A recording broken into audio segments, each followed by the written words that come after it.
comes Santa Claus, here comes Santa Claus, right down Santa Claus Lane. Vixen and all his reindeers. Hello, welcome to 1 Week, 1 Year, a podcast where we go through a year of cinema history every week, starting in 1895 and all the way up till now. I am your host, Chris Ellie, and I'm here with Glenn Covell, the other host. Got to mix it up every time. We'll figure it out.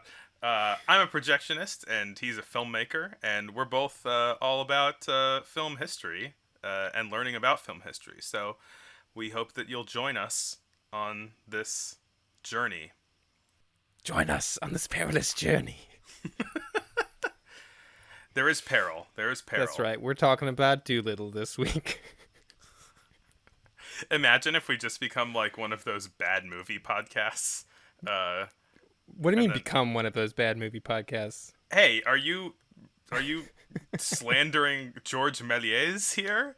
Are you saying that his films are subpar? You're No, saying that I would never compare George Méliès to Doolittle. we'll do a podcast next where we watch a trip to the moon every day for a whole year. Well, this year is 1898. This is only a couple years after the founding of cinema, and we're already seeing some big developments. Indeed. But I wouldn't even say it's Méliès. We've been seeing a lot of Méliès. Well, I'm getting ahead of ourselves.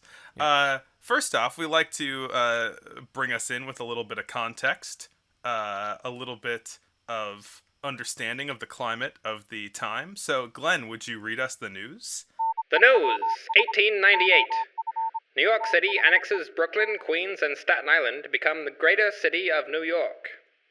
J'accuse! Novelist Émile Zola pens an open letter to the President of the French Republic, alleging wrongful imprisonment of Alfred Dreyfus.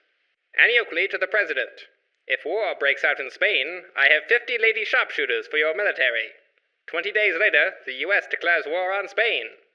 Massacre in Italy, as General Fiorenzo Bava Beccaris opens fire on thousands protesting against high food prices. Neon is discovered, soon to drape city streets across the globe. Great Britain's empire expands. A 99-year lease is crafted to allow them to control the island of Hong Kong. The United States follows suit, annexing the Hawaiian Islands. The soda, called Brad's Drink, is renamed to Pepsi-Cola. A town of black prosperity in Wilmington, North Carolina, has its black government overthrown by white supremacists in the only coup d'etat ever on American soil. That's a sad one to end on. Yes, it is. We considered cutting that out, but it's kind of historically important since it's kind of one of the more interesting historical events of the year, despite how awful it is. Yes, yeah, and how American it is. Indeed. Great. One thing that we left out of the news summary, which was a pretty big thing that happened this year, was the launch of the HMS Albion. Indeed. And normally it would just be a sort of relatively simple ship launch. It was a military ship that was being launched on the Thames in London in December 1896. But 1898. Oh, sorry, 1898. That is the year that this is.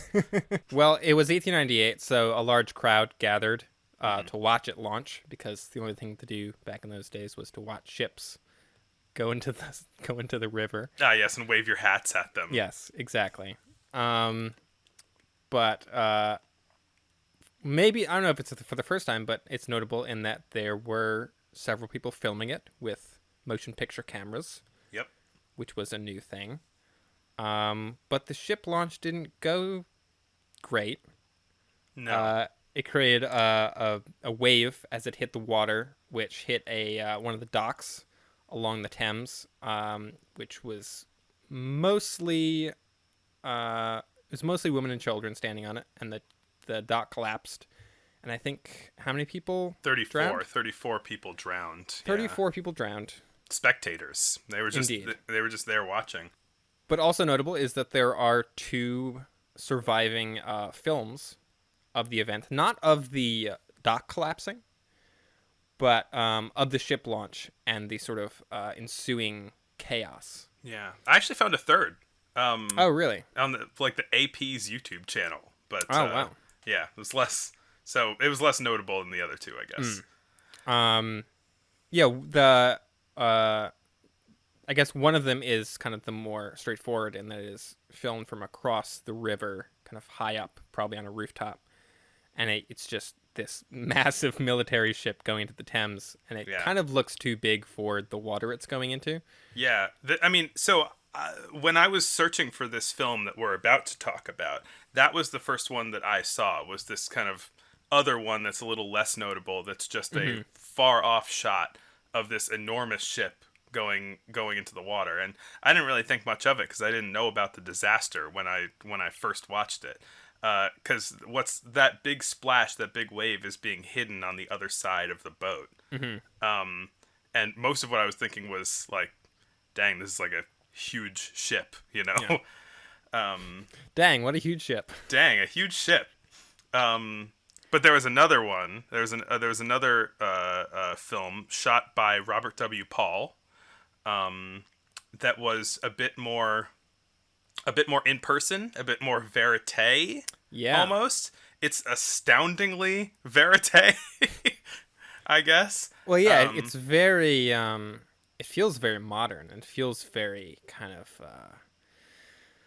I don't know, just grounded, and kind of, it has none of the staginess that we're used to seeing from all these other early films. Yeah. So it's this film is notable for a couple reasons. One is that it feels extremely modern. It's on the ground. It's not super far away. It's kind of, all of the action is happening with an audience or a spectator foreground in it, and there are and another hugely notable thing is that there are multiple shots in this film. There are shots that are on boats with the camera rocking back and forth, which I think is the first time that we've seen that kind of thing. The Venice shots were very smooth, and they almost have the feel of handheld shots, even though I imagine they're not. Yeah, I'm pretty sure they're on some sort of support. But since about half of them, I think, are on the boat, they have a very kind of a much shakier kind of handheld feeling to them. Yeah, which really sells the disaster of what's happening. It feels very chaotic. And also helping that is things are a lot closer to the lens than they are typically of other films from this time, where normally you see sort of a scene that's been sort of set up or established, or there's sort of people walking past the camera sometimes. But this is like, there's a woman in a boat who is, I'm not sure exactly how far from the lens she is, but she's pretty close. I mean, it's a kind of a medium close-up. And then there's shots kind of looking through a crowd at the ship, with the crowd kind of muddying up the foreground, and you can kind of see the ship in the background. And yeah, it feels very, it feels much more like what we think of as kind of like documentary footage or newsreel footage. Yeah, I mean, honestly, like, if it were less damaged and somebody told me that it came from the 1950s, I would believe them. Yeah. He doesn't actually get the disaster on film, but it has enough with the context. You can kind of see the people. I mean, there are people that, I think the last shot of it is this kind of guy in a bowler hat and a big mustache, like, directing people each way, just trying to, like, he looks really desperate. Like, it's some of the more human stuff that we've seen on film so far. He's trying to direct people in various ways and trying to get a handle on the situation. It's amazing. I mean, Yeah. it's really good. Yeah, it's definitely one of the more kind of striking, just records of history that I think we've seen. Mm-hmm.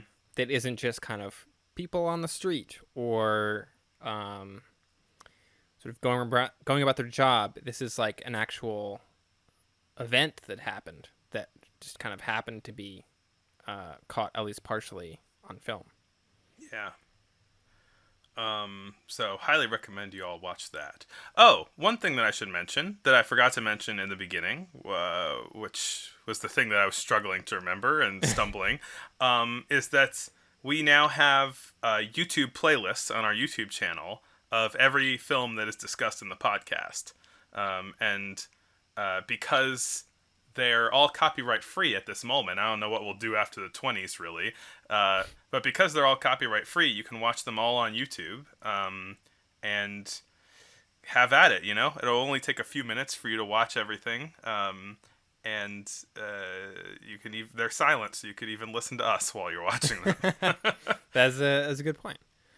Another thing I want to say about the launch of the HMS Albion, this documentary film, is that even though it has multiple shots in it, I don't know if they technically count as edits, because I'm not sure if they were done after the fact. I don't know, but I get the sense that the different shots were created through starting and stopping the camera at different places. Uh-huh. I'm guessing that Robert W. Paul would set the camera down, roll some film, stop the camera, move the camera to another place onto a boat, start it again, thus creating multiple shots within a single roll of film. Oh, huh. I see. So I don't know that. You're saying that, like, it doesn't seem like the film was physically cut to create an edit. I wouldn't guess so. But I don't know. It's very possible that is how it was done. Yeah. I mean, regardless, it shows a kind of mind for something that I've been thinking about lately, watching all of these things that are just set on tableaus with no cuts, is that people are going through a lot of effort to put a lot of action in one frame just because they're not even thinking of cutting, you know? Yeah. It's not entering into their mind. I mean, it speaks to maybe the idea of a time editing cut to be such a new concept, an unthinkable thing, you know, that people are really, they're designing their stages so that all of the action can happen in one frame rather than actually cutting the camera. Yeah. But you know, intentional, highly intentional or not, the different edits in this, it's I guess I don't think this is like a really film term, but I think a lot of the book Understanding Comics, where there's a part where he talks about different, what you would call film cuts from like different comic panels, and one of them he categorizes as like an aspect to aspect cut, which is just kind of getting the sense of a scene through not a shot of similar subjects or a shot of one thing, but a shot of different parts of a bigger environment to give you a sense of the different aspects of that environment. And that seems to be the mode that these shots are operating in. Yeah, absolutely. Yeah, you definitely don't get the sense that they are meant to sort of... You definitely get the sense that time has passed in between each shot. Right. You know, we're not seeing anything like a person walking in a single direction then cutting to a different angle of the same people walking, or they're very different sort of individual looks at this larger event. Yeah, it's I mean, I guess you could call it a naive understanding of cutting, where it's just I mean, like you're saying, it's almost like filming a couple of different Lumiere style actualities, but then just doing multiple ones within the same day at the same place, and then putting them together in one.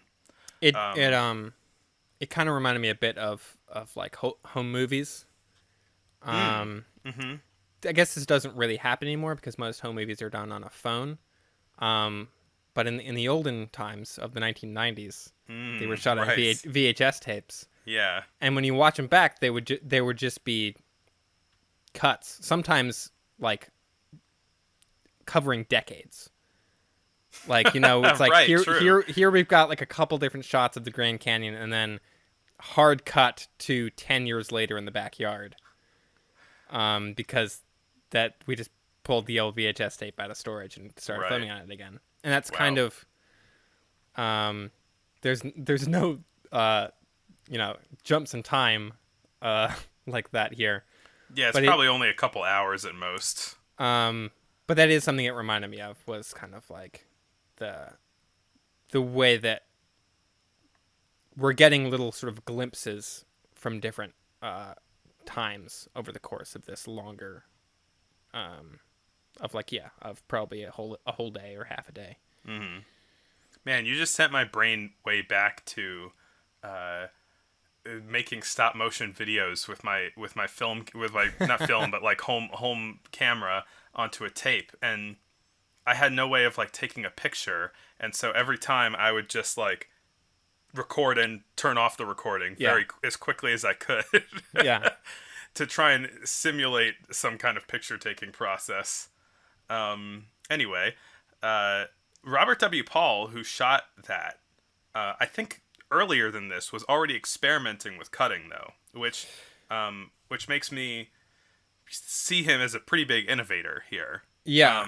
There are also some films from James H. White, which we've mentioned briefly, who also was he was an American, I believe, working for the Edison Company, doing actualities, kind of documentary type things. And he had a couple from 1898 as well, I think. Oh, I didn't see those. Also of ships, if I remember correctly. It's wild how limited the subject matter of all these things are. Again, 1898, big year for ships. They loved them back then. But they're definitely less kind of elaborate than this. They're only, I think, 2 or 3 individual shots at most, whereas I think this launch of the HMS Albion is like 4 or 5. Yeah. Well, so the other one that I was talking about is probably the first narrative cut in cinema, which is a previous Robert W. Paul film called Come Along, Do. Come Along, Do! Come along, do. I guess it's like do come along. It has an exclamation point in it. Yeah, come along, comma, do. Exclamation point. Exclamation point. Yeah. It is. So it's the first. What I read is it's the first film with more than one shot. But the thing is that only the first shot still exists.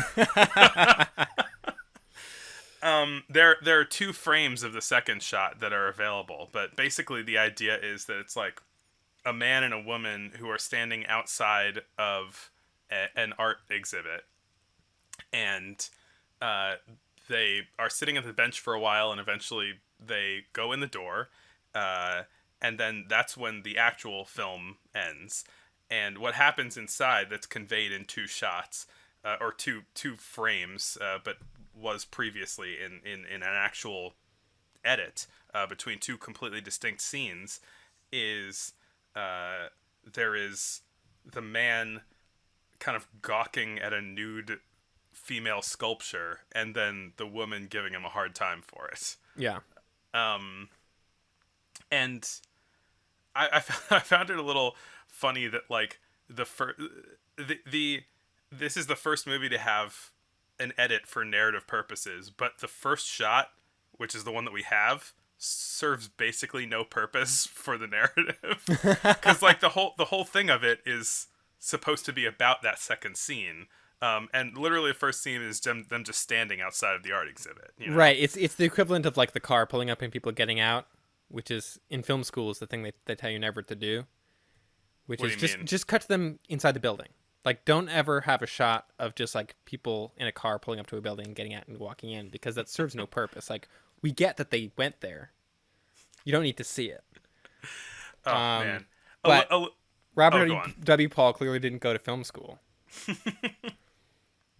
Man, this is a bit of a digression, but I saw A Night to Dismember, the Doris Wishman movie from the late 70s, early 80s or something. I think you mean Doris Wishman masterpiece. Oh, yeah, sorry. Doris Excuse me, masterpiece. I mean, yes. It's quite a movie that if I tried to go into the whole story of it, I'd talk for too long. But it's an amazing, strange movie.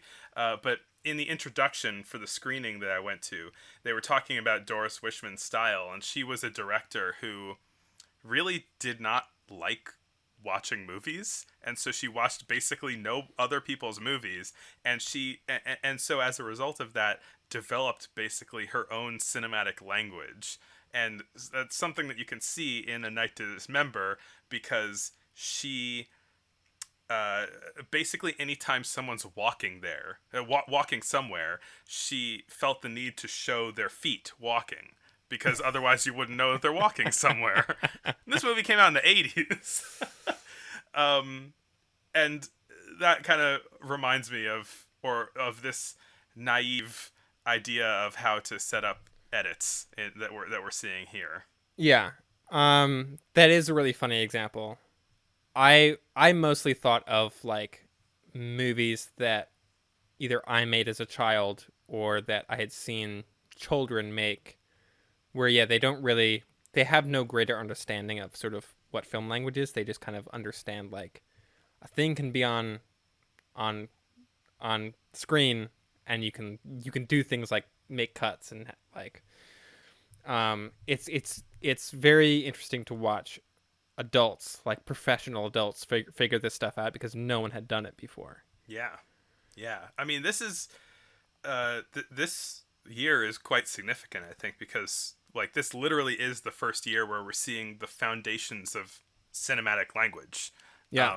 Which, you know, is the argument goes that it's the edit is the basic, you know, frame or the basic building block of cinematic language, and we had not seen that up until now.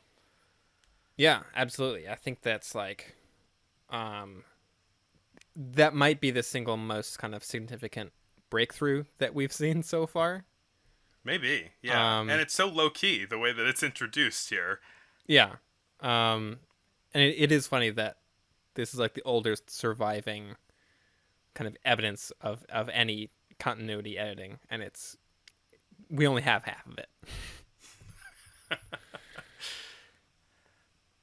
What would you like to go into next? I mean, I think what you were talking about, how like without edits, sort of people are coming up with new ways, or sort of trying to come up with ways of telling bigger stories through these sort of like single shot framework that has been established. And I think another very significant movie from this year, and one that I think is a great example of that idea of sort of showing different things without cuts, is of course George Albert Smith's Santa Claus.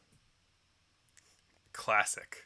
A modern classic. The very first Santa Claus movie, the very first Christmas movie. Yeah. And had a lot of technical innovations as well. It is.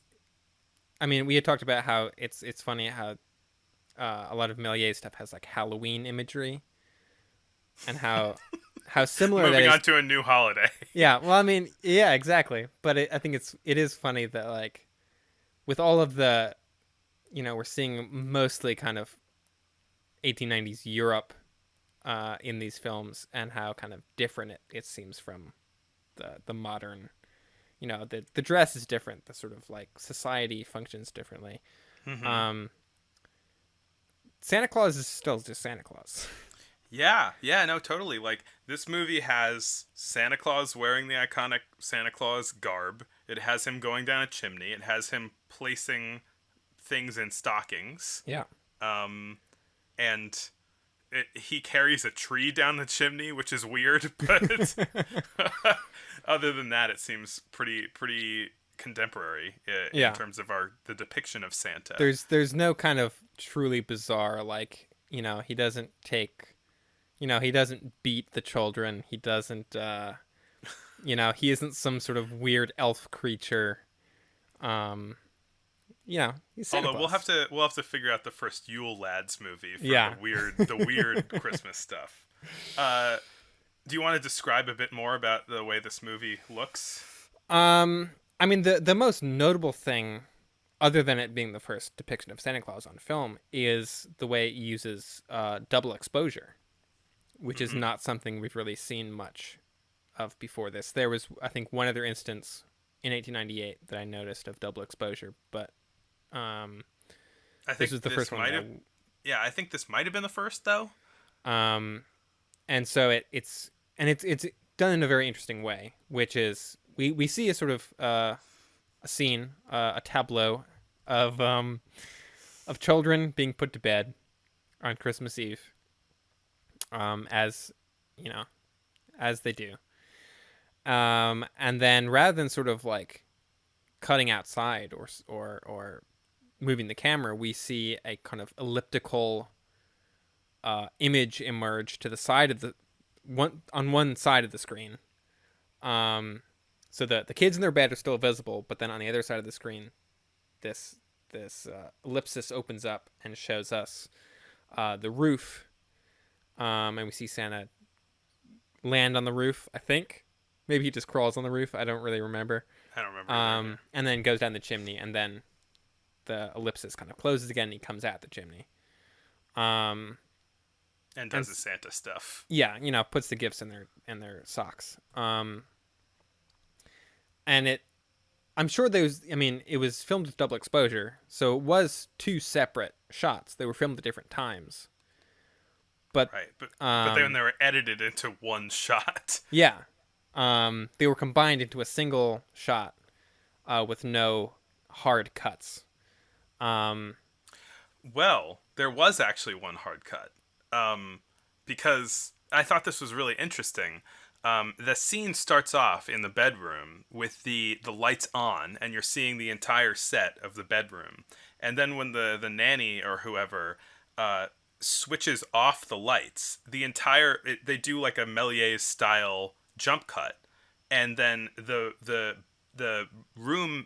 bedroom set is taken away, and it's replaced with a completely black background to kind of simulate the lights being turned off, but it also allows like a black plate to be on the background for the double exposure to be put on, which I thought was a really neat trick.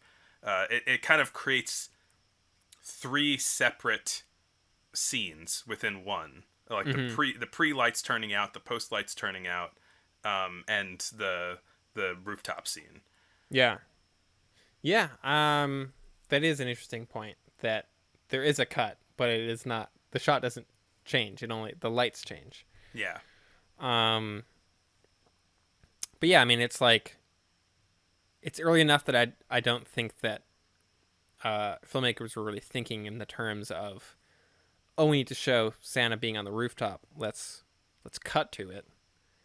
It was like, well, how can we can film this separately, but then we gotta, kind of composite it in. Right. So it's all one single frame the whole time. That's wild that they thought first of going through all the effort of compositing something into another scene before they thought of actually just cutting to that thing. Yeah.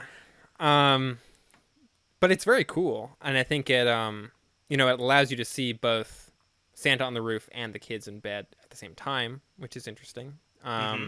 I saw somewhere on Wikipedia or Letterboxd that it was, if not the first example, but an early example of kind of parallel action happening. Yes. Because as the kids are sleeping, you're seeing Santa on the roof. The forebearer to 24. I mean, it is kind of like a little bit of a split screen. Yeah, it's yeah. I guess you could consider it that. Yeah. Yeah. Well, we could talk about the other film from this year that did a multiple exposure, multiple exposure trickery, and definitely much more trickery since this one's a trick film. Yeah. Is The Four Troublesome Heads by Georges Méliès. Indeed. And this is one of the Méliès movies that I had actually seen before. I saw it in some film class somewhere, but it's another one of his kind of film augmented magic trick events, pictures. And the way that it works, it's Méliès himself. He's dressed up in all of his magician's garb. He walks up to the camera. There's two tables beside him, and he's in the center. And then there's a black background behind them. And he walks up in between the two tables, and he's performing for the camera. And he grabs his head and pulls his head off. Gasp. He pulls his head off, and then it's a headless body holding Georges Méliès' head. He puts it down on one of the tables, and then magics another head back onto his head. And then he pulls off a second head, and then a third head, and puts them on the other tables. And the entire time, the heads are kind of bobbing around and making gestures and twiddling their mustaches. That's just Yeah. yeah. I And mean, they're all clearly living heads. yeah, it's super cool. They're only not living heads for the moment where the headless body is holding them, and then Right. when he puts them down on the table, they become Georges Méliès' heads again.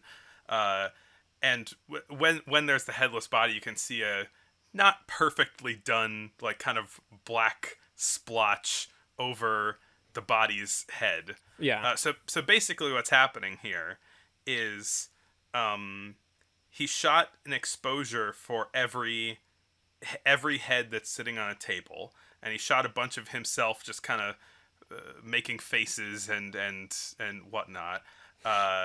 And he just kept pretending to take his head off and place it down on the tables. And each time he would pretend to take his head off, there would be a substitution splice where he would be holding a fake head, and then another one as he put the fake head back down, and that would remove it and replace it with one of the double exposure heads. It's very complicated, and it's really well done. Yeah. And there's a moment that I really liked from it where, for most of it, the heads are just kind of mugging, and he's just doing this operation of taking the heads off. But then there's a moment where he tries to get all of the heads to sing in unison, and I just kind of laughed at it. It was really like a fun thing that they're like not properly doing it, and he's kind of mad at the heads for not being able to sing right. It's really good. Yeah, it's really like, it really shows off, I think, Méliès' skill as a stage performer. And it is a very elaborate effect. Yeah. Much This more is- so than he's done before. Yeah, it seems like most of what he's been doing so far are like smoke effects and stage effects and substitution splices, jump cuts. Mm-hmm. But this is the first like real deal like special effect that he has done. Yeah. And it is like, it's not something you can just do like on your phone. Right. I mean, you could with like, post-production stuff, but in terms of, you can't just do this in camera without a lot of work. Right. Yeah, this took like kind of chemical processes, unlike the other stuff that he was doing. Yeah. And yeah, like running the film back over itself, and it's not just a double exposure, it's a triple or quadruple exposure. Mm-hmm. I mean, it's multiple passes and multiple shots all kind of composited together, and it's very impressive. Yeah. Yeah, for another one of his simple trick films, it stands out amongst the rest. I've noticed as I was watching even more of his more standard trick films, I was getting a little sick of the gag of somebody tries to sit down and their chair disappears, which happens so much. Yeah, it is a very good joke, but boy oh boy, it's in every single Méliès movie, pretty much. Like he loves that joke so much. There were a lot this week of a man trying to embrace a woman and the woman teleporting away. I noticed. Yeah. He liked that trick a lot too. And then also like people turning into, we're just touching on a few of the other Méliès films right now, but like people like turning into inanimate objects and then back again into humans. That's a big one. I think that's one that I had definitely kind of associated with Méliès or with like early trick films of kind of like putting a mannequin together in different parts, like getting a leg and an arm and sort of assembling them, and once they're all assembled, cutting to an actor standing in the same spot. Yeah. Like that happens in the Adventures of William Tell. Right, which is the English title. Right. The original French title is William Tell and the Clown, which I think is a better representation of the film. Yeah. William Tell, for anyone who doesn't know, is a Swiss folk hero who's kind of best known for shooting the apple off a kid's head to show his marksmanship. That's all I know about him. Is there other stuff about him? There's apparently lots of stories about William Tell. He's a kind of a mythic character. I haven't read any of them. But this one I found very amusing because it's about a clown who makes a sort of William Tell robot by assembling it's like some golem or something like that. Yeah, a William Tell golem by assembling all the pieces together, and then of course it comes to life and immediately just thrashes the clown savagely. Well, you know what's so fun about this one is that I didn't quite notice it until I was thinking about it afterward, but the way that it's set up is that the clown keeps looking away, and as the clown looks away, the statue comes to life and then harasses him a little bit, and then he turns around and it freezes again, which is like such a classic gag, you know? And I think this might be the first time you see that gag, you know? Yeah, kind of. I mean, I'm curious if that is something that was born out of kind of the stage entertainment that Méliès was a part of and was sort of popular at the time. If that was sort of an old kind of stage gag of kind of letting the audience in on something that the character doesn't know about. There was a moment that made me laugh very much when at the very end, after the William Tell golem has harassed the clown a few times, he just straight up picks the clown up, and we get another substitution cut where then the clown is swapped out for a clown dummy. And William Tell just kind of throws him around the room, and like does a wrestling move on him. Like he does, I don't know what it's called. He like jumps down with his, like stomps on him, and then runs out the door. A clown pile driver. Yeah. This is a stretch, I'm sure, but I'm curious if you were to track the history of it, if this counts as like the first like robot revolt movie. Or like something like, I don't know. It reminded me of a lot of, later stories about robots turning on their masters. Yeah, I wonder if the idea is it's a robot or it's some magical creation, but yeah. Well, I know from the movie Hugo that Méliès also built automatons, which are sort of wind up robots. What a magical guy. Yeah. What a guy. One thing I thought was kind of interesting about just kind of going into the other films that Méliès made this year, right kind of at the start of it, and then tying somewhat back into the news segment, he made a series of what were called reconstructed actualities, which were sort of like reenacted events from the news. Uh-huh. And he made I think 3 or 4 about the sinking of the USS Maine, which was a battleship which was sunk in Cuba, which helped start the Spanish-American War. Only the last one survives and is watchable, which is the French title translates to Underwater Tour of the Maine. I think in the U.S. it was called Divers at Work on the Wreck of the Maine. But it's very cool because it is set underwater. Yeah. With these divers sort of going to the hull of a shipwreck.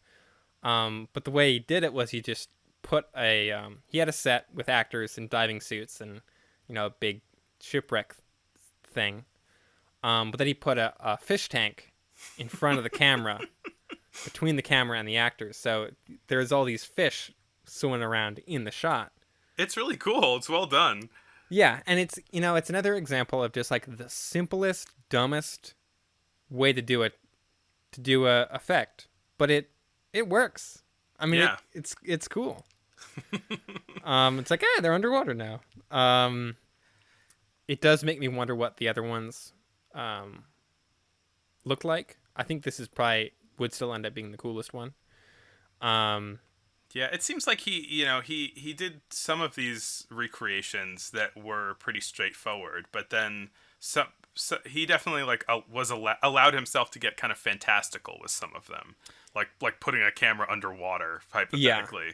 And I think from some of the other ones that I watched, also from other filmmakers, I think there were a couple Edison ones that were sort of like staged reenactments of things that were in the news. Most of which concern the Spanish-American War. They're pretty standard. They look like a lot of the other kind of like little staged scenes. And so it's very in character for George Méliès to be like, I'm going to do one underwater.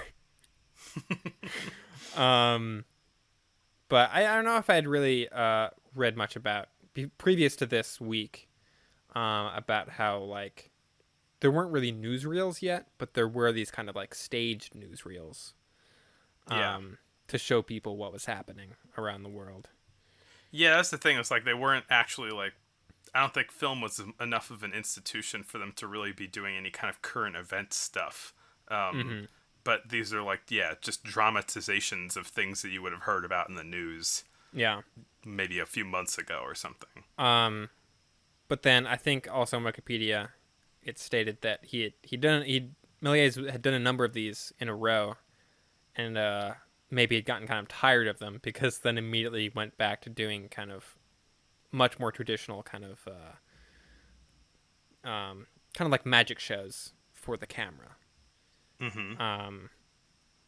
Which, I mean, he'd been doing a lot of more kind of elaborate kind of narrative stuff the previous year, whereas I think this year a lot of them were a bit more staged and just I don't know how to describe it, but just more like magic shows than stuff like the films. 4 troublesome heads. Yeah.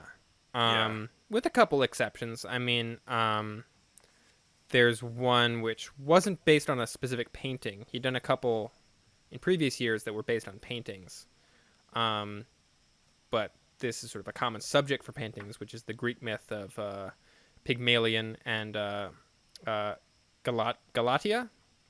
I think that's how you say it. Which is just Pygmalion is a sculptor. He makes a sculpture that he falls in love with, and Aphrodite, the goddess of love, brings it to life. And in the myth, they like settle down and have a couple kids.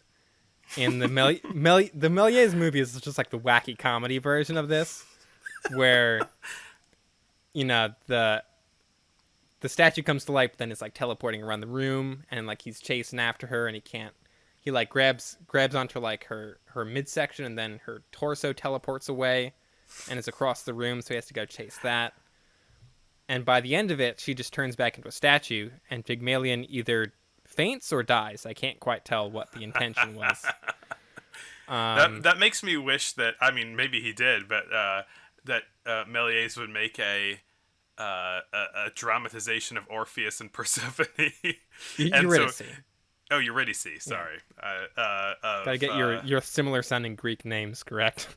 Thank you for correcting me there. Where Orpheus just looks back, and then in a zany fashion, Eurydice just disappears In a puff of smoke. Yeah, and then a little demon cackles and pokes him. You joke, but like that movie might exist and is either lost or we might watch it next week. I don't know. Yeah, who knows? As far as I know, I don't think Méliès ever did Orpheus and Eurydice, but I'd love to see it if he did. Yeah. There's another a big Méliès movie from this year is the English title is The Astronomer's Dream. The original French title is The Moon a Meter Away, which is oh, that makes a little more sense. Yeah, is much longer and kind of more elaborate. I think it's the longest movie he's made since House of the Devil. Yeah, they're both 3 minutes long. There was another one that is lost now that he made before this, between the two, called The Laboratory of Mephistopheles, and that one was also 3 minutes. I'd love to see that.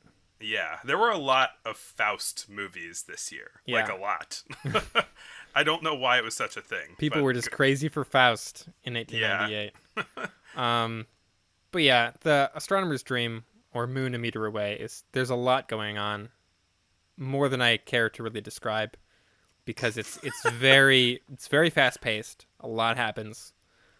There are a lot of, characters appearing and disappearing. The moon appears as a big face inside this astronomer's workshop, eats his telescope.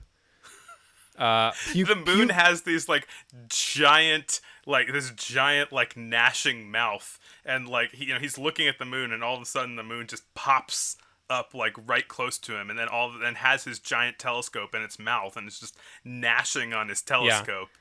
It's this very malicious looking moon. The moon pukes out a couple I don't know, troublesome gnomes. The astronomer gets eaten by the moon at one point. There's a lot of kind of what's the right word I think? Sort of mythological characters. Or sort of characters that would be at the time in sort of theatrical circles would be kind of seen as a shorthand.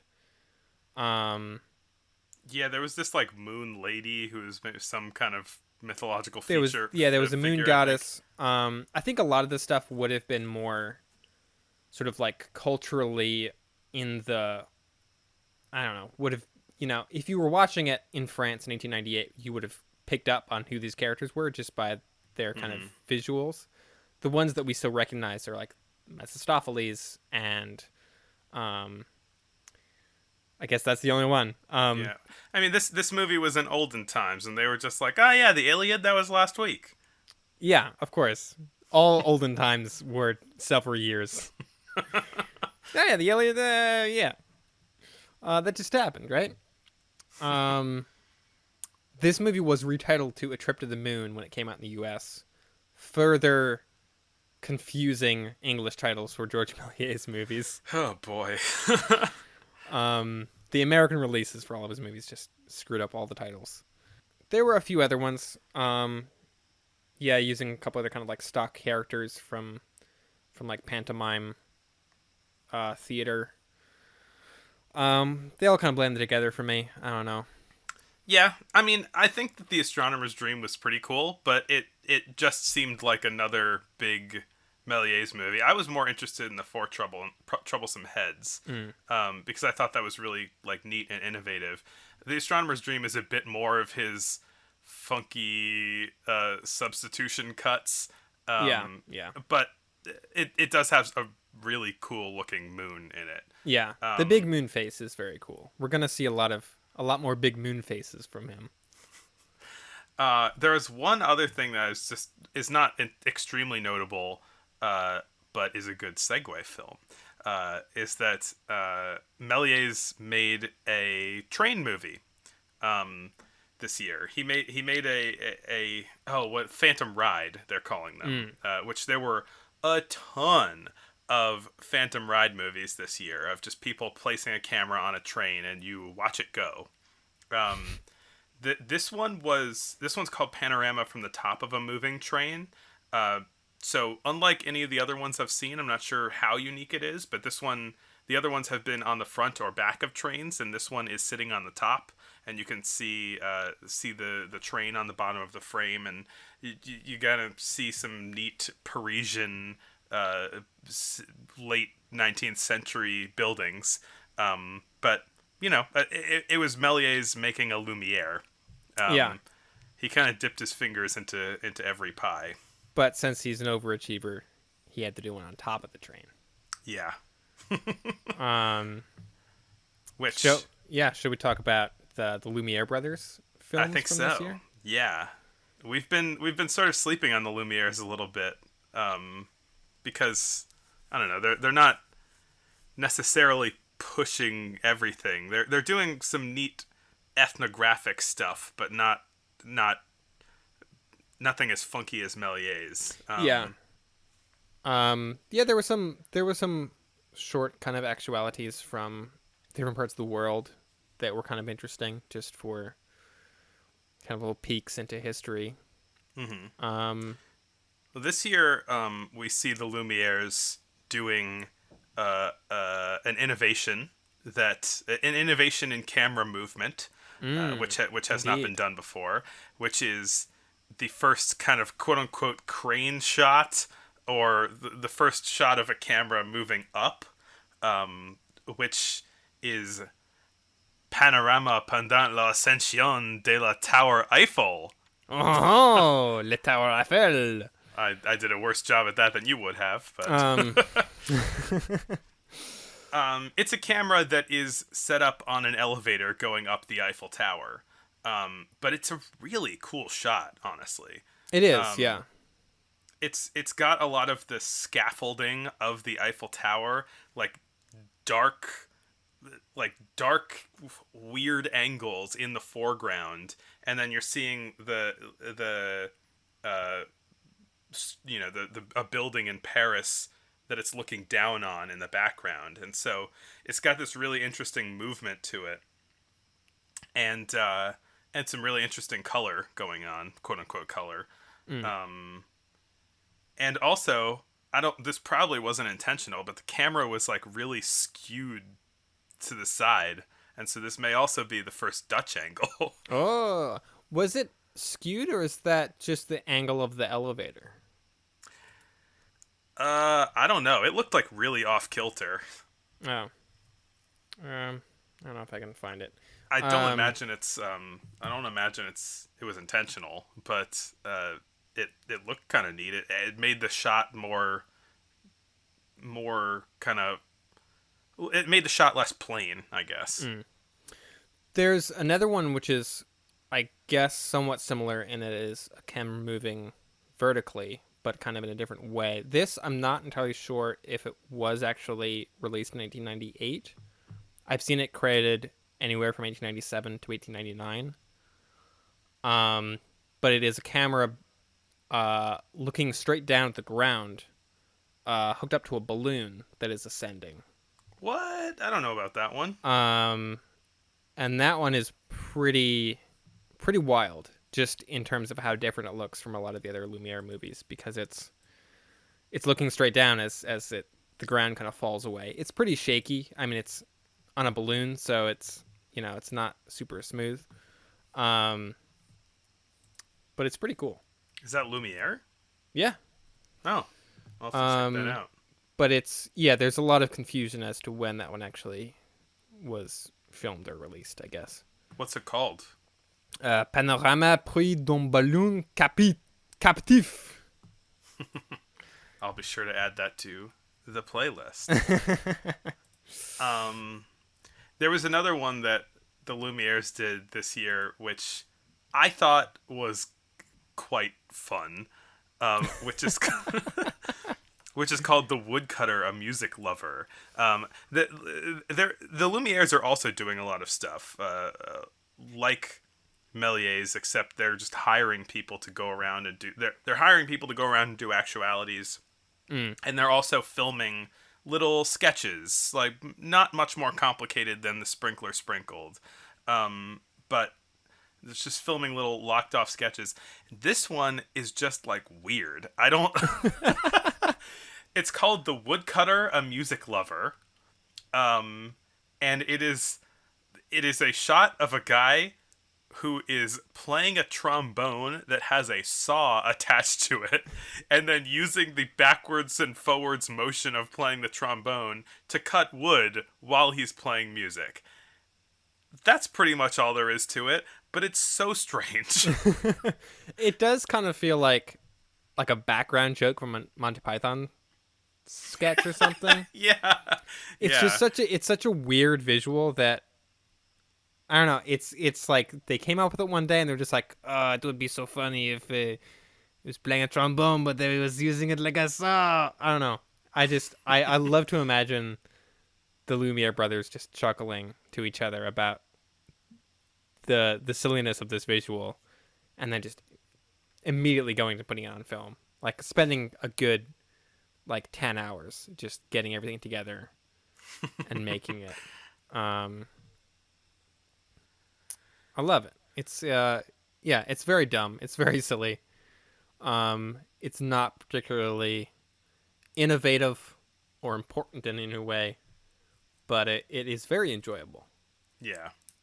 I got a hearty chuckle out of it. Something that is quite innovative that the Lumieres did this year is The Life and Passion of Jesus Christ. Predating Mel Brooks. Predating Mel Gibson by over 100 years. Oh boy, and Mel Brooks, to be fair. History of the World Part 1. That was probably less than 100 years after this, right? Oh, yeah, no, well, I think that was the 80s. Maybe. Could have been early 90s. But yeah, probably not 98. Is that the full title? I thought it was just La Passion. Or La Passion, that is the full title. Yeah, it's The Life and Passion of Jesus Christ, but La Passion is like the title card on it. And this movie is... this is not talked about a lot. I kind of had to do some digging to find this one. But this was a package of 13 films that depicts like different moments in Jesus' life in sort of a sequential fashion. The whole thing is 10 minutes long. And I mean, if you were to consider these separate films, separate scenes, it's like a narrative, you know? Yeah. Let's see, I wrote down brief sketches of the things that happen in it. We've got Jesus is born in the stable, classic. There's the second one I could not determine. There's a sphinx and something happens. Then the third one, Jesus like heals somebody as an adult. Fourth one is a bunch of people giving him offerings. And then the fifth one is the Last Supper. And as you noted,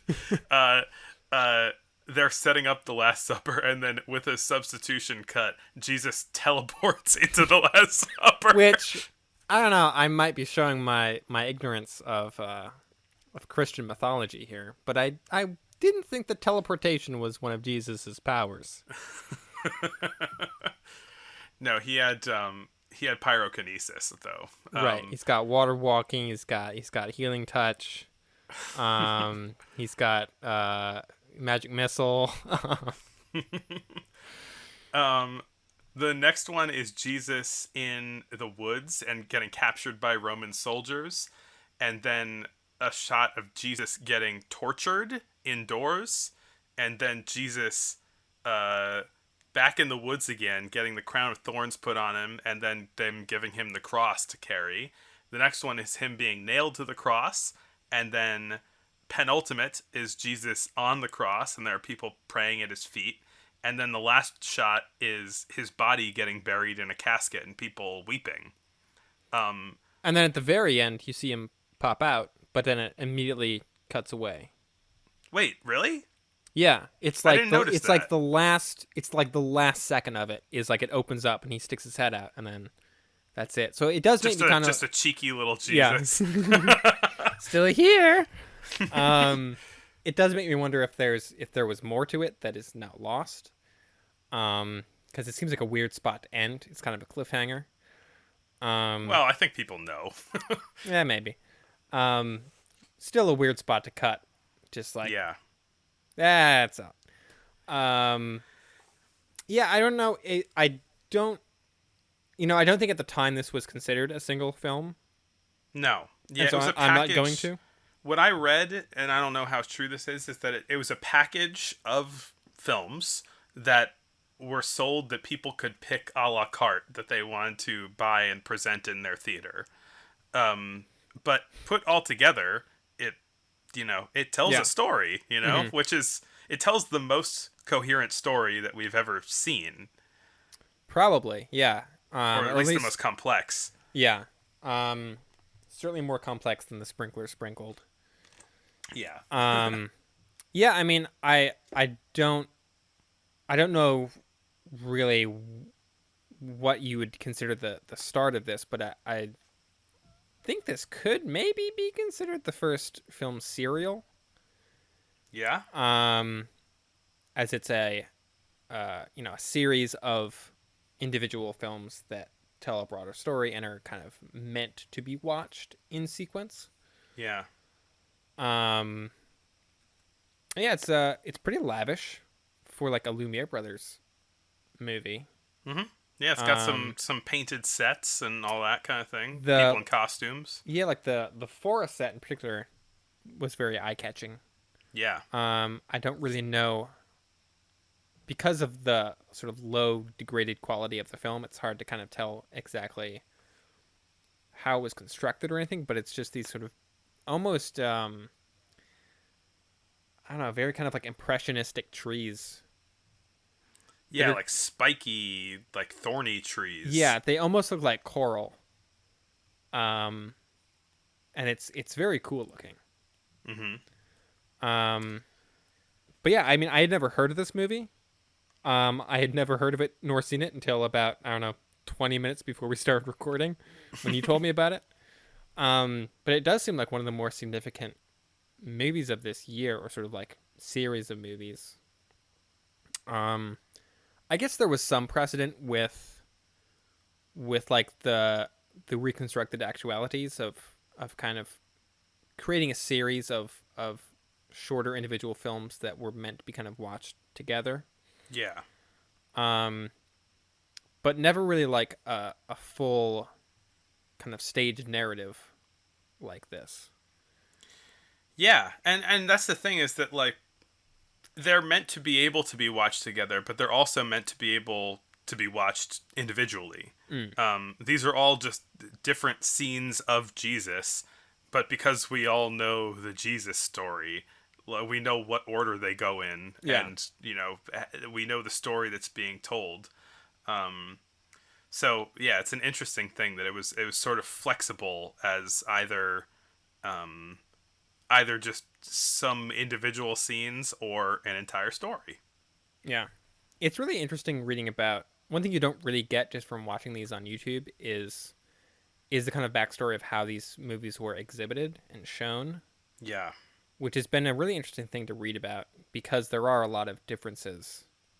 A lot of differences and a lot of similarities to now, I guess. I mean, things of sort of people getting upset with what content is being shown in some of the films.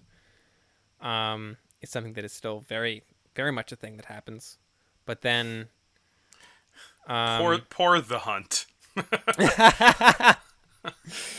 But then also, like, I mean, until fairly recently, kind of like double features or sort of showing multiple movies at a time was more the norm. Mm-hmm. And so that sort of thing where, these movies aren't really meant to be watched entirely on their own all the time. Because watching just one shot of the elevator going up to the top of the Eiffel Tower is cool, but not necessarily something you would like go out and get dressed up to see. but you see Yeah. that combined with 8 other movies. Yeah, that's the impression that I get, is that a lot of these were done in programs. They were done in packages where people would just put together a show of a lot of these shorts. Who knows how many, and yeah, I guess that's why the Lumieres were out shooting so much stuff, and it was because they're just like, here's our entire catalog, pick what you want for your screening. It also kind of does, I think, explain, or sort of like historical context gives some explanation for why so many of these are so similar, to the point where a lot of them are outright copies or remakes of each other. Because it's like, if Edison made a movie and showed it in the U.S., it wouldn't necessarily get shown in Paris. And so if someone, if George Méliès makes a movie in Paris, it's pretty easy for some American to just kind of take that and take it back to the States and show it and be like, I made this. Yeah, which definitely happened. Yeah. So yeah, and that's something that isn't necessarily an individual movie that I watch, but it's something that I've been reading about more, that I find really interesting. Something along those lines that I was thinking about was musical accompaniment,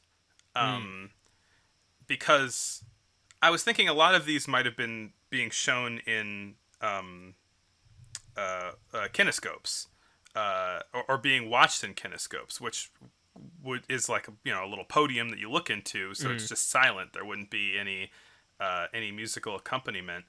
But I was reading a little bit about that, and starting in 1896, there were movie theaters being built, and I think in various countries at various times, from the beginning, this was something that I had kind of figured might have taken a while to catch on, but there was musical accompaniment from the beginning as soon as these things were being shown in theaters. It was a practice that Edison kind of enforced in his theaters, and that original Lumiere screening had a single guitarist who was scoring their movies. Oh, wow. Yeah. So, my thought initially was that a lot of these, maybe, because they're being shown in kinetoscopes, they are proper to watch silent. But but pretty much all of them were intended to have music along with them. Yeah. Yeah, because it's been, all the versions on YouTube are it's kind of a toss-up whether or not they have any sort of added music to them. A lot of them are just silent. Yeah. And then some of them just have kind of ragtime piano put over them. Some YouTube copyright, YouTube Yeah. music library. Or in the case of La Passion, I don't know why I'm saying it with a Spanish accent. La Passion. That on YouTube had more of a kind of a somber German opera. Yeah, it was a religious-y sounding thing. Yeah. Some of that religious music. Opera. Yeah, no, I can't think of a good pivot into the rest of the movies that we watched. There's only a few that I think are really notable to talk about that we haven't mentioned. One is another film by Alice Guy Blanchet, or Guy Blanchet, who is the only notable woman making movies at this time. The only one. Just the only one at all. Yeah, until 1906, she's the only woman making movies. Dang. Yeah. And one of her movies, I think there are only 3 that I was able to find that she directed. Same. Yeah. From this year, but one of them is The Turn of the Century Blind Man, which stuck out to me, and that it is pretty overtly sort of doing some social commentary, which isn't really something we've seen much of so far, other than like children are rascals and full of mischief. But yeah, this one has a beggar who I was, based on what I've read, is pretending to be blind. The storytelling is a little bit kind of hard for me to follow. Yeah, I thought that he was supposed to be blind, and then throughout the course of this film, you go like, oh wait, is he actually blind though? Yeah. Twist, he's not really blind. But there's a beggar who's pretending to be blind. He's got a sign and sort of an old hat.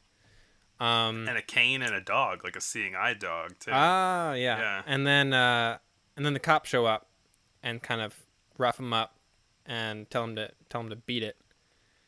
And then he leaves, and we see a wealthy man, I guess just based on his fancy dress, sits down in the same spot that the beggar was sitting, and then falls immediately asleep. falls asleep. And immediately falls asleep. A long day of counting money. And then the beggar comes back and kind of disguises him as a beggar. He gives him his sign, gives him his old hat. He gives him his tin, I think. Yeah, I think the implication is that the beggar is still running from the cop and has gotten ahead of him and is getting this opportunity to dress up this rich man like himself. Interesting.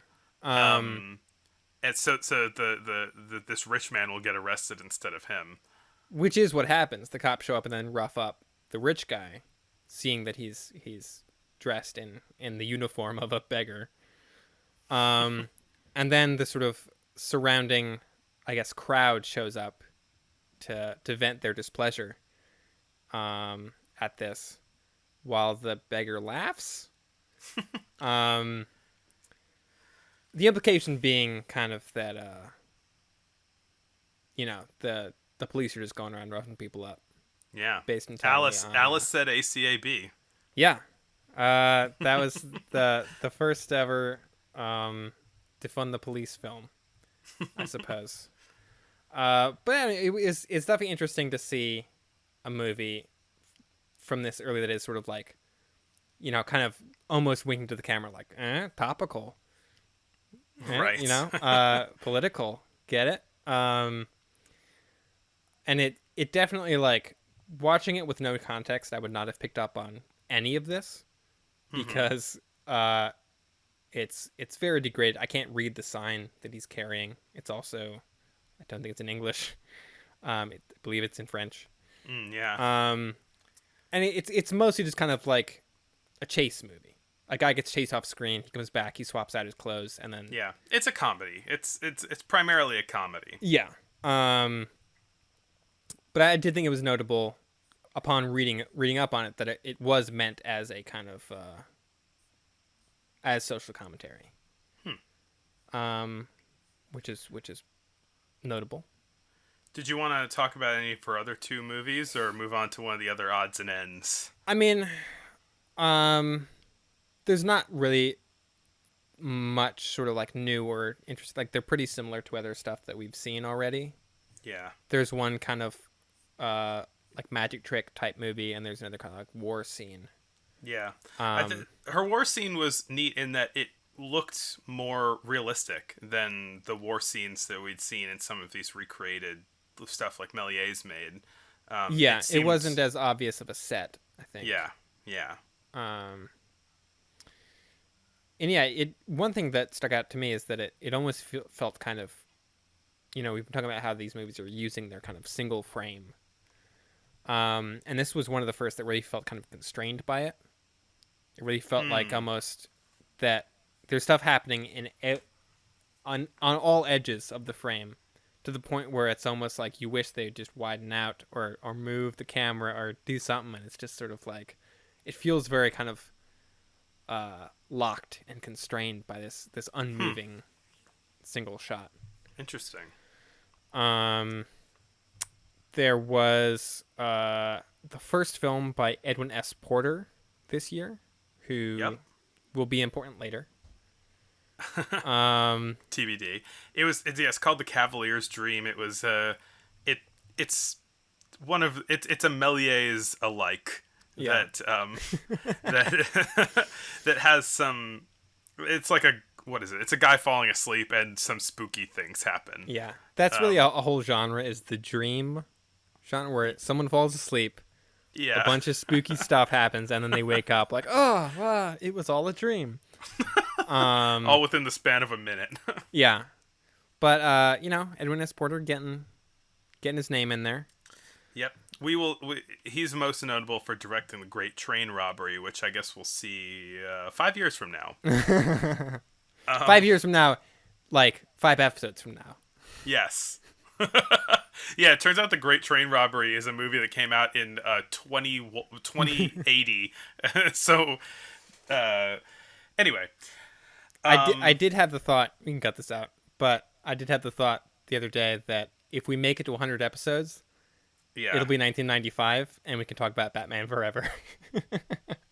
Is it? Oh, yeah, I guess 100 episodes would be 1995. Yeah. So, the 100th episode is going to be a doozy. Why do you want to talk about Batman Forever? It's just the first movie that stuck out from 1995. I think that just leaves one more. Well, so there are a couple things before we talk about that I just wanted to touch on really quick. That there are two. There were a couple of film industries that were starting up in a couple different countries. So the first Czech movie was made this year, and I don't know if these were the first, but they were like one of the first Japanese movies. And they were both horror movies that were released this year. Oh. Two J horror movies, which are lost now. But they were like ghostly kind of apparition things. Naturally. Yeah, George Albert Smith made a movie this year that's lost called what was it called? Something about a ghost. He loves ghost movies. Yeah, he made like a movie called Revealing the Ghost or something. Photographing the Ghost. Photographing the Ghost, and is lost. And I was trying to look for these. I was trying to verify that they were lost because some of them it's a little unclear their status. So right. I was Googling this. I was like George Albert Smith, like this movie, 1898, and you look on the Google video search, and it has all of these websites that are like these like hokey websites that don't actually have the movie, but are just trying to get you on there to show ads at you or give you some spam software or something like that. Buy free Photographing the Ghost now. Yeah. But there was this like Polish website that I ended up on that it keeps showing up whenever I search for these movies that don't exist anymore because it just scraped from some database of all movies and decided to make a page for every one to corral in those search results. So I went on that website and I searched for Wax House Baby. I knew that's where this was going. Because if that wasn't where you were taking this, I would have taken it there. Thank you. Yes. I don't even know where to begin with explaining Wax House Baby, but it was an elaborate ruse that someone pulled off on Wikipedia of renaming the 2005 House of Wax movie to Wax House Baby and creating fake sources for that information. And we can link in the show notes to the hilarious story of how that happened to a better podcast. Yeah.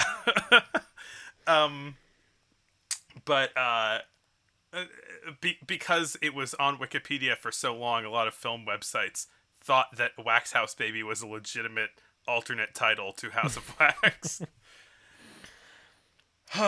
So it's on that weird it is data scraping Polish website. Yep. Of course.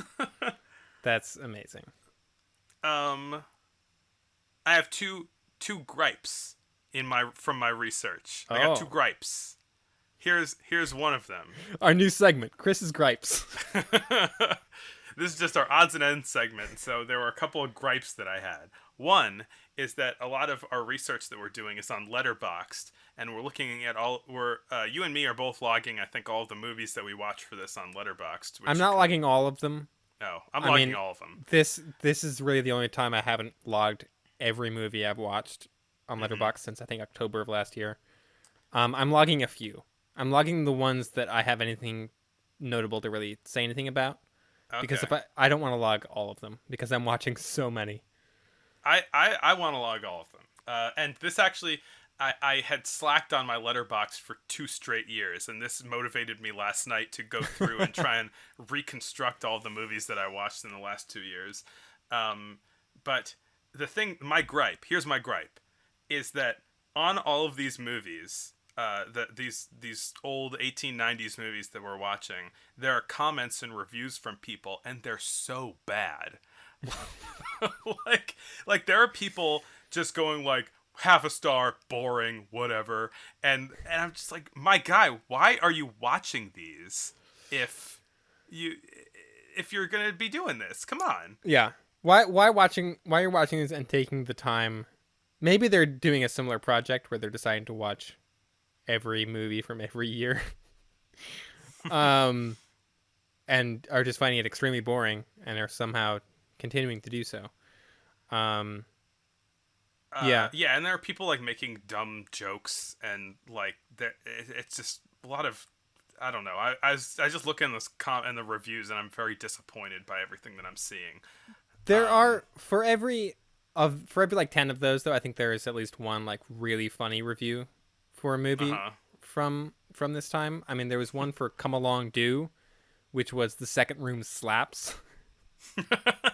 One joke which I saw when I saw it the first time, I really liked it, and then I saw it a bunch of other times. These were mostly on YouTube comments, where people going, "Only 1890s kids remember this," you know? Right, which is a funny joke, but also it's on every video. it's funny the first 4 times you hear it, and after that it kind of loses its luster a bit. And here's my other gripe. This only happened once, but when I was looking for some of these old movies on YouTube, I saw one that put an old-timey, like, Windows Movie Maker style filter on top of this old movie. And I was like, why are you doing this? This is so people will know that it's an old movie. Right. What is that garbage? That's hilarious. That's so funny. How other people, oh no, we gotta make this look old. Never mind the fact it's already black and white and scratched to hell. Do you remember which movie that was? I don't. I could look through my YouTube history and try and figure it out. We should put that on the playlist. Anyway, we can end off on a pretty pleasing note, which is this heartwarming film from 1898. Nice one. Yeah. Yeah. And it's called Something Nice. Is it something nice or something good? Wait. Something Good, Negro Kiss. Which I think it's funny that even at the time they were like, something good. Like, we need a positive one. We need a nice one. Yeah, it's something good. Yeah. And this was only discovered pretty recently, I think. Yeah, 2015. Oh, wow. It was, I don't know if it was even really known about until 2015. It was discovered by a film archivist. I can see if I can find the name. Dino Everett, who's a film archivist at USC, who discovered, I think, in just a big box of old film prints. And being a film archivist, restored it and sort of did some research on it and released it. Yeah, and it is, as the name sounds, it's 2 black people in 1898 just being very affectionate and kissing. Yeah. I think, based on the comments, that this was in If Beale Street Could Talk for a second. Oh, really? Let me verify that. I don't doubt it. Oh, it's Barry Jenkins posted on Twitter that he thought it was super beautiful, and the video of it on YouTube is using the score from If Beale Street Could Talk. Oh, okay. Yeah. I mean, yeah, it's as far as I know, or as far as any surviving films go, it's the earliest surviving depiction of African American people kissing. Yeah, and that in exists. this case, unlike a lot of other movies of black people from this time, it doesn't seem to be like mocking them or making it seems to be empathetic toward them in its portrayal. It's really nice and really affectionate, and Yeah. like an almost candid moment captured on film. Yeah, exactly. One thing about how it is sort of like it kind of stands apart from other films in this time of depicting black people in a positive way that is not sort of mocking or sort of meant in a comedic way. Yeah. In the most awful way possible. Is based on what I've read, it was probably intended that way. It was most likely intended when it was shown to be this sort of not necessarily mockery, but as it was intended kind of Like as a comedy. gawking thing. Exactly. But what's really nice about it is that none of that comes through watching it now. Yeah.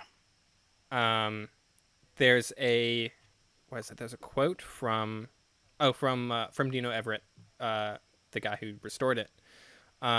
It's hard not to love this film. Race makes it important, but it's joyful to begin with. It's important not because it's from a famous director or because it features two stars. It's important because of what it shows about life 120 years ago. There are so many negative stereotypes. This counters it with wonderful imagery, which I think says it better than I could say. Like that quote just says everything that I feel like canon should be said about this. Nice. Yeah. Well, I guess that'll be it for this week, this year. So I'll do the little calls to action at the end here. Is that if you're not subscribed already, go for it. Please like and subscribe. Please like, comment, and subscribe to the extent Please- that they're possible. Please clap.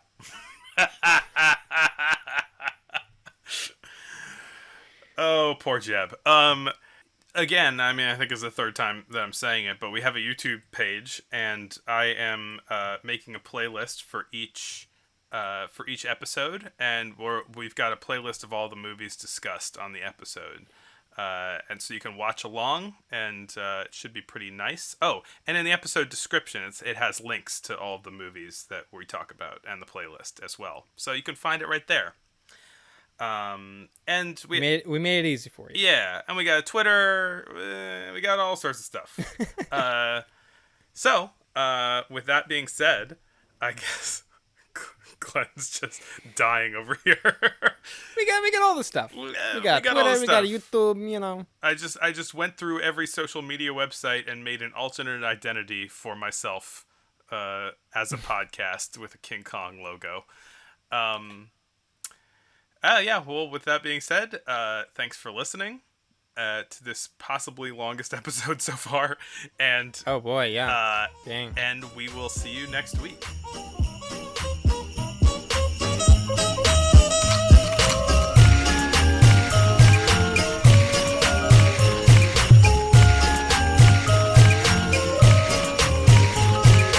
Here comes Santa Claus, right down Santa Claus Lane.